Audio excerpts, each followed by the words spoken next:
Hello everyone, and welcome back to Morning Java, the show where I, your host, Dalton, spend my mornings playing a little bit of Minecraft Java Edition and invite you to come along for the journey. Today, we're going to continue our quest for the perfect village by upgrading the one we found last episode by building an easy yet very effective villager farm. Also, stay tuned till the end when I'll share with you the name we've decided on for this little village here, and we can start off this episode by doing a few chores before we get directly into the villager breeder. We need to do a little bit of land clearing to make room for a future project, so let's jump right in and see what we can get done.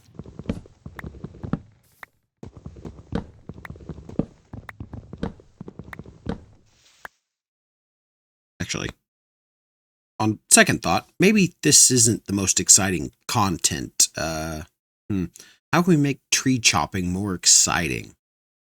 Oh, I have an idea.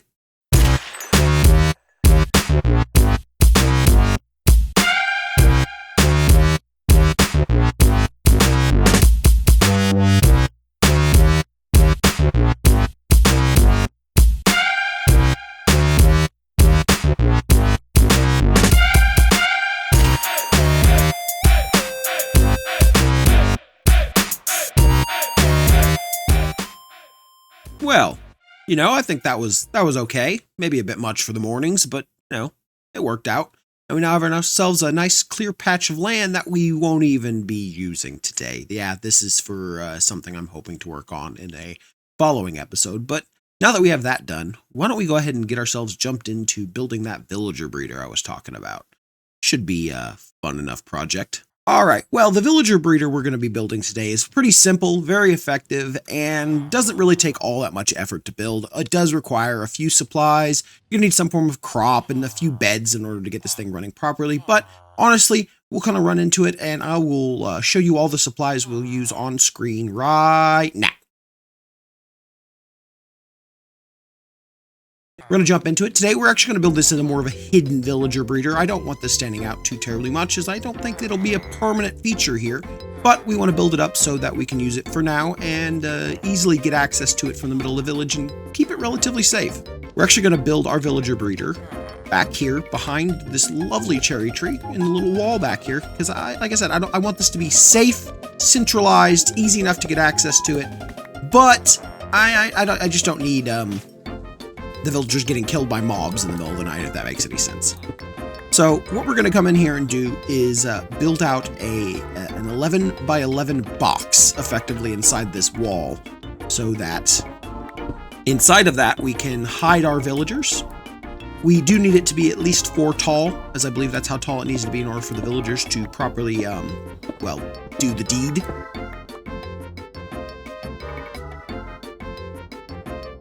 Okay. Now that we have our 11 by 11 box carved out and give us enough space here, we're actually going to go ahead and lower the floor in the center down by 1 more. Except we're going to leave a 1 block trim around the outside, so we ultimately end up with a 9 by 9 area instead. And now that we have that dug out, we're going to actually place dirt everywhere inside the spot we dug up, except for the very center of the room, which should be enough space to be able to place down just a little bit of water. Just going to go ahead and place down our dirt.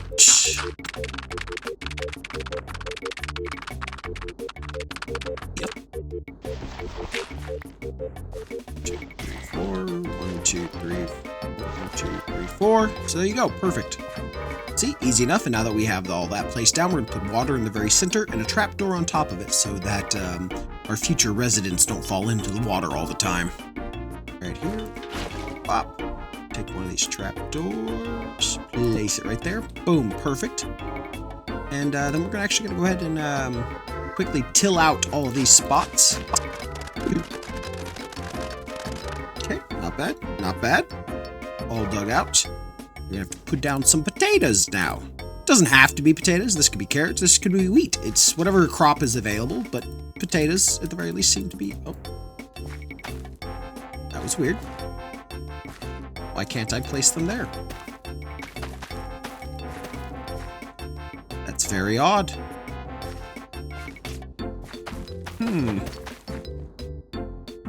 That is very odd.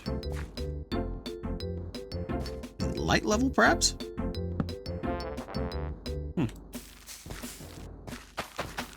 Must have been light level. Weird.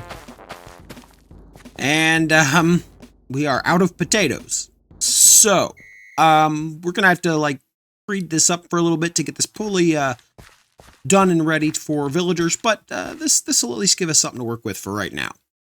But, continuing on, we're actually going to go ahead and dig out another new room. We only want to go 2 high right here. I'm doing in the dead center. It does not actually have to be centered to anything. As long as you have a room that is going to have at least 1 space in between it here. We're going to actually bop into here. And we're going to build out a 4 high, 3 by 3 room. All right. Now that we have this little, like I said, 3 by 3 with 4 high room, on the opposite wall from this space we're entering into, I'm going to place down beds. Boop. And boop. There you go. Very nice. Very nice. This is what's going to actually encourage the villagers to breed. You see these beds here are what they're going to be targeting at all times. So try and come in here and sleep. Not at all times, but in the nights. But we're actually going to go ahead and just to make this extra precautiously safe, pop one right there. Now, we can walk underneath this trapdoor. Villagers cannot. They are, as you would refer to as 5 heads. And being that they are 5 heads, they cannot fit through this space because of the trapdoor. So, essentially, right now we've blocked it, so they'll always try and target towards these beds, but won't be able to actually get in there. So they're just going to stand here and struggle to do that. But if they were to be in here and breed and make a child, the child will be able to walk this way. But I know what you're thinking. Well, then okay, we bred 1 villager, but how are we going to get more? Aha. See, that's why we're going to dig down right here. You need to make sure you're in a relatively safe space. And we're going to dig down. And I actually don't know how low I need to go. So I'm going to quickly look into that. But yeah, we'll be right back for that. Hopefully it's not too deep. The actual depth isn't all that important, so much as it's important to get the villagers safely away from the farm so that the children can grow up outside of it rather than being trapped inside of it with the parents.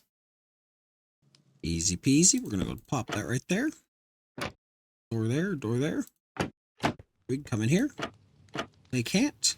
Make sure. Boop. Yep. Very good, very good. Okay, see, that's all we're going to require. So that right there is effectively our villager breeder.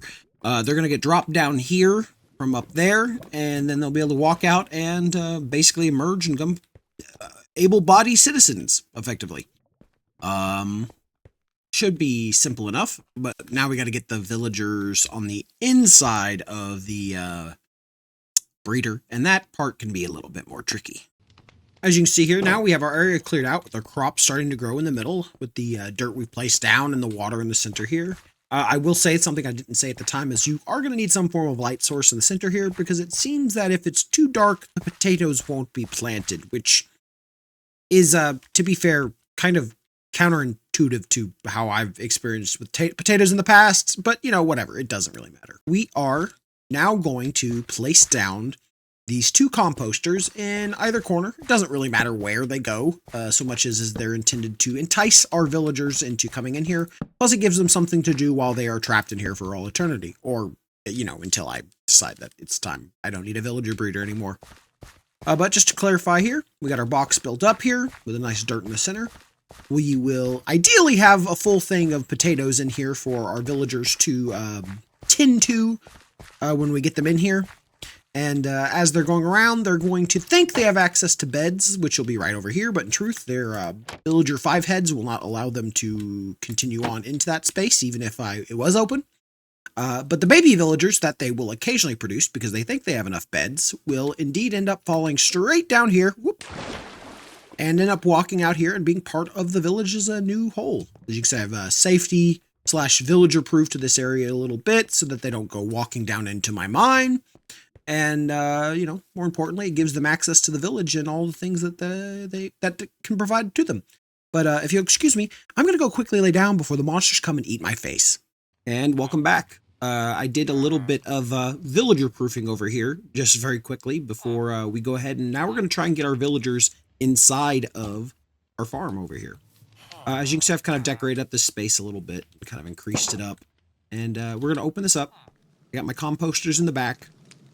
hopefully I should free these two, and as long as they can't go anywhere else, they should auto-target in to find those composters. So here goes nothing. We'll do one at a time.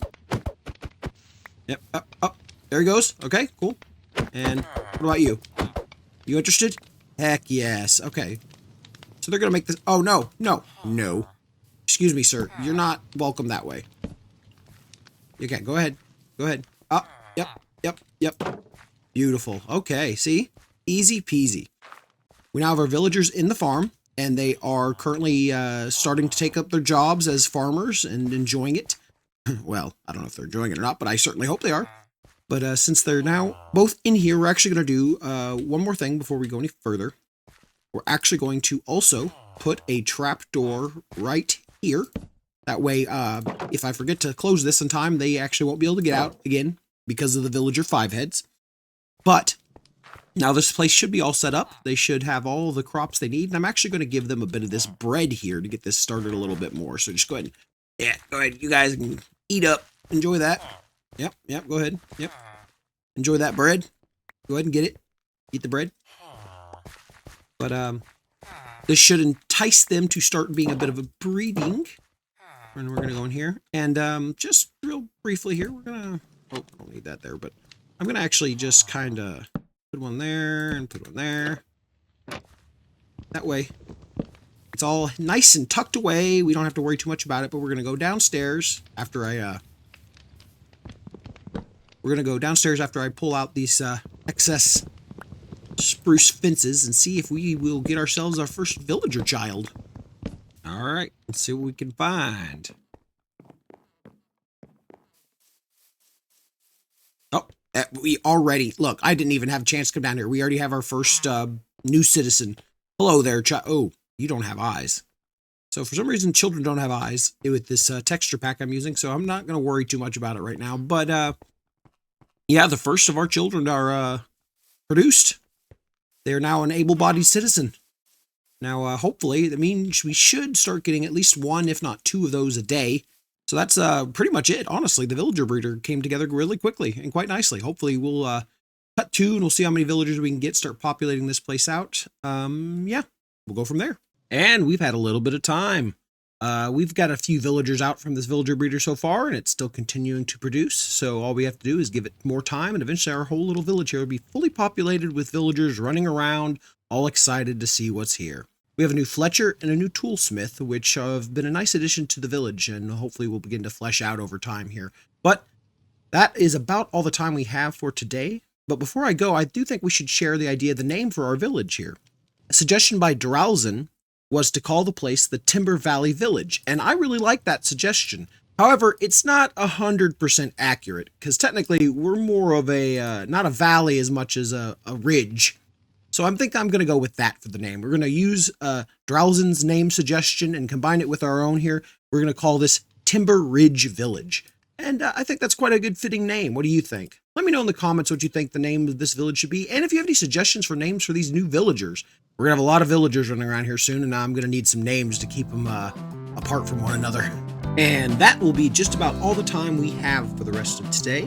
So I thank you so much for joining us. And if you like what you've seen, please be sure to give this video a like, subscribe to the channel if you want to see more, and go down to the comments and let me know what you have liked and what you don't like, what I can change, what I can do to upgrade. I really do appreciate any and all feedback.